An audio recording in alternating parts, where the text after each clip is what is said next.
अस्सलाम वालेकुम दोस्तों, कैसे हैं? खैरियत से हैं? आज अपने दोस्तों के साथ एक और वीडियो के साथ हाजिर हूँ। आज मैं अपने दोस्तों को ये बताऊंगा कि अगर आप यूएई में हैं और अगर आपके कार का रिन्यूअल आया हुआ है तो आप कार को पासिंग के लिए लेके जाना चाहते हैं, तो आज मैं आपके दोस्तों को आपको बताऊंगा कि रिन्यूअल के लिए क्या क्या चीज़ें ज़रूरी हैं। तो इसको मैं पूरे प्रोसेस को जो है 3-4 पॉइंट्स में डिवाइड करूँगा। सबसे पहला जो पॉइंट है, फर्स्ट पॉइंट ये है कि आपने कार की अपनी इंस्पेक्शन करनी है आपने गाड़ी की। तो उसमें क्या क्या चीज़ें इंपॉर्टेंट हैं आए आपको दिखाते हैं जी।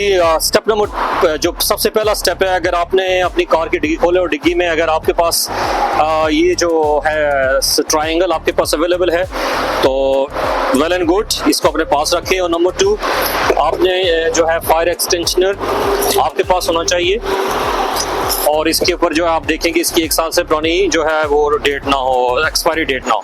ये दोनों चीज़ें आपके पास होने के बाद फिर आपने जो है इसके आगे वाला स्टेप की तरफ आपको बताऊंगा।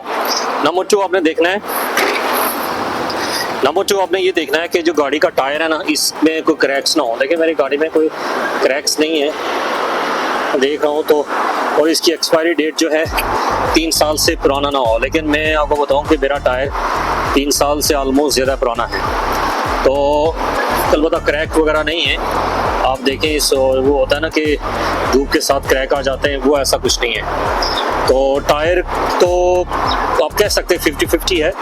ये स्टेप नंबर जो 2 है वो ये है कि आपने अपने गाड़ी में जो है वो सबसे पहले जो है इंजन ऑयल चेक करना, वो डेट पे है नहीं है। उसके बाद आप देख लें कि बाकी जो चीज़ें जहाँ पे हैं वो बिल्कुल प्रॉपर होनी चाहिए। गाड़ी की जो स्पार्क प्लग हैं, वो बाकी जो चीज़ें जो भी इंस्पेक्शन में आती हैं वो सारी चीज़ें यहाँ से देख लें आप। इसके बाद आप देख लें गाड़ी का पेंट वगैरह बाइक से कहीं वगैरह टच ना हो या कहीं एक्सीडेंट वगैरह ना हो, ये सारी चीज़ें देख लें। और इसके साथ इसके शॉक वगैरह, जो शॉक्स वो इम्पोर्टेंट है जी। जनाब जो कार जो इंस्पेक्शन के लिए जो सेल्फ इंस्पेक्शन है उसका पॉइंट नंबर 3 ये है कि जब आप गाड़ी ड्राइव कर रहे हो तो आप अगर स्टीयरिंग को छोड़ें, अगर आप, मेरा कैमरा मैन आपको दिखाएगा, अगर आप स्टीयरिंग को छोड़ें तो गाड़ी लेफ्ट राइट अगर मूव कर रही है तो इसका मतलब है कि आपकी गाड़ी का बैलेंस आउट है। तो वो बैलेंस आउट होने की वजह से भी गाड़ी को फेल कर देते हैं। तो अगर आप गाड़ी को इंस्पेक्शन के लिए लेके जाना चाहते हैं तो आप पहले से ही इसको चेक कर लें। जैसे मैं अभी गाड़ी को छोड़ रहा हूँ मेन रोड पे, स्टीयरिंग को आप देखिएगा, कैमरा मैन अगर दिखाए तो ये लेफ्ट एंड राइट हो रही है या नहीं हो रही है, तो कुछ हद तक हो रही है। आप ये नहीं कह सकते कि कंप्लीटली बैलेंस आउट है, लेकिन मैं इसके लिए रिस्क ले सकता हूँ। मैं बगैर इसको बैलेंस को चेक करवाए बगैर मैं इंस्पेक्शन के लिए लेके जा रहा हूँ। तो बाकी जो चीज़ें गाड़ी की के जो इंटरनल एक्सटर्नल सारी चीज़ें मेंटेन्ड हैं। 2 चीज़ों का मुझे डाउट है जिस पे गाड़ी कोई इंस्पेक्शन फेल हो सकती है। वो एक है टायर, क्योंकि मेरे टायर खासे पुराने हैं, आप कह लें कि 3 साल ऑलमोस्ट हो गए हैं। और नंबर 2 जो है वो थोड़ा सा बैलेंसिंग में इशू आ रहा है। इन 2 चीज़ों की आप कह लें बेस पे वो कह सकते हैं कि आप ये करके वापस आएँ। तो देखते हैं, रिस्क लेते हैं, आपको बताते हैं। आज मैं गाड़ी को इंस्पेक्शन के लिए लेके जाऊंगा, सब कुछ करवाने के बाद आपसे शेयर करूंगा कि क्या हुआ। लेकिन एक चीज़ इंपॉर्टेंट चीज़ आपको बताऊंगा, अगर आप इंस्पेक्शन के लिए जा रहे हैं तो इसकी फीस है आई थिंक 170 दिरहम। तो अगर गाड़ी फेल हो जाती है या कुछ पॉइंट्स वो आपको रेकमेंड करते हैं कि ये आप करवा के लाए मैकेनिकली गाड़ी को, तो उसके बाद आप जाएंगे तो फीस वो ही 170 नहीं होगी, आप उसको फिर आई थिंक 70 दिरहम आपको सेकंड ट्राई में देने पड़ेंगे। तो देखते हैं। मुझे जो डाउट है वो टायर्स पे है और जो बैलेंसिंग पे आ रहा है। तो बाकी अगर चीज़ें फिट हुई तो अगर पास हो गई तो वेल एंड गुड। तो लेट्स सी, आपको एंजॉय करवाते हैं। तो आपको दिखाते हैं कि हम कहाँ जा रहे हैं। आप देखिएगा, मैं इस वक्त जा रहा हूँ, ये जो तहसील जा रहा हूँ, ये शारजा विलेज अजमान जाते हुए उस रोड पे राइट साइड पे आती है। मैं यहाँ से करवाता हूँ। यहाँ पे जाने का फ़ायदा ये होता है कि यहाँ पे बहुत से ऑप्शंस हैं और बहुत ज़्यादा आप कह लें उसके कैबिन्स बने हुए हैं, वहाँ वो जल्दी से फ्री हो जाते हैं। तो ये स्टेप नंबर 1 होगा कार इंस्पेक्शन। उसके बाद जो नेक्स्ट स्टेप होगा वो भी आपके साथ शेयर करेंगे और आप रजिस्ट्रेशन कार्ड आप कैसे हासिल करेंगे वो भी आपको बताएंगे।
हाँ जी, मेरी लाइन नंबर 7 का मुझे टोकन मिला है, तो हम 7 लाइन में चले जाएंगे। 7 में ऑलरेडी बहुत ज़्यादा है ना, तो आई थिंक ये गाड़ी भी ब्लैक के पीछे में लगाऊंगा।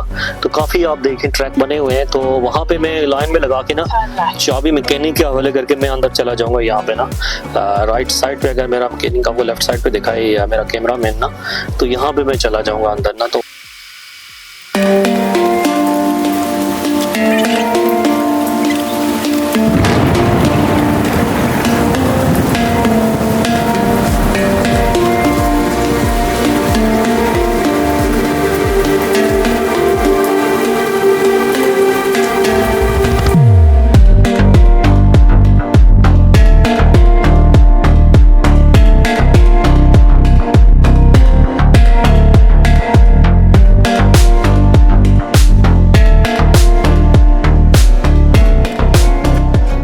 हो गई है मेरी पास अल्हम्दुलिल्लाह। मोगेम्बो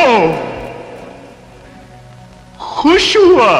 तो इसमें जो छोटी मोटी चीज़ें जो उन्होंने बताई हैं कि साइड थोड़ा सा टचिंग है और इसको थोड़ा सा बम्पर टचिंग है, उसको आपने वो कर लें। तो बाकी अल्हम्दुलिल्लाह ब्रेक्स जो भी सारी चीज़ें जो थी बिल्कुल वो साफ़ आई हैं। तो अल्हम्दुलिल्लाह गाड़ी पास हो गई है। तो एक चीज़ मैं करेक्ट करता चलूँ, मैंने आपको बताया था कि पासिंग की जो फ़ी है वो है 170 दिरहम, ऐसा नहीं है 150 दिरहम है। तो ये हो गया मेरा जो फर्स्ट स्टेप, जो गाड़ी का जो सेल्फ इंस्पेक्शन के बाद जो मैंने आरटी की इंस्पेक्शन करवाई है। इसके बाद का अगले जो दो पॉइंट्स हैं, जब आपने गाड़ी का रजिस्ट्रेशन कार्ड या बताका लेना है, उस बताका लेने से पहले दो चीज़ें आपने करनी है। एक ये है कि आपने गाड़ी की इंश्योरेंस लेनी है। इंश्योरेंस दो तरह की होती है, एक होती है थर्ड पार्टी, एक होती है फर्स्ट पार्टी। थर्ड पार्टी में जो होती है वो आपकी फुल जो है वो कवरेज नहीं होती, उसमें कुछ आप उसको देख लीजिएगा। तो ये आपको 400 से 600 700 तक मिलती है। और जो दूसरी कॉम्प्रिहेंसिव होती है वो उसमें तमाम चीज़ें इंक्लूडेड होती हैं और वो 1000 से 1500 तक होती है। तो आप इसमें जाके जो policy.com आप policybazaar.com से ले सकते हैं या फिर yalla.com से आप ले सकते हैं। इसके बाद मैं वो लूँगा जो है इंश्योरेंस, और इंश्योरेंस लेने के बाद अगला जो स्टेप होगा वो होगा कि आपने अगर गाड़ी पे कोई फ़ाइन है वो आपने पे करना होगा। गाड़ी का फ़ाइन और इंश्योरेंस लेने के बाद आपने फिर जो है एमिरेट्स व्हीकल गेट की वेबसाइट पे जाना है या आरटी की वेबसाइट पे जाएं। वहाँ पे जाके अपनी ये तमाम चीज़ें अपना जो लॉगिन करें, अपने जो एमिरेट्स आईडी के साथ भी लॉगिन होता है, और जो आपकी ये जो उस पर लिखा हुआ है खफ्त बताके के ऊपर एक नंबर लिखा होता है, जैसे नंबर, उससे भी आप ओपन करने के बाद आप वहाँ पे ऑनलाइन पे करेंगे। और वहाँ वो जो पेमेंट है आई थिंक 350 प्लस 10 दिरहम जो होते हैं वो किसके हैं, एमिरेट्स पोस्ट के हैं। तो ये तमाम चीज़ें पे करने के बाद आपको 2-3 डेज़ के अंदर ये डिलीवर हो जाएगा। तो अगले स्टेप्स में मैं जाऊँगा और वो मैं आपको करके बताऊँगा। सो तब तक के लिए मुझे इजाज़त दीजिए। Thank you very much, have a good day.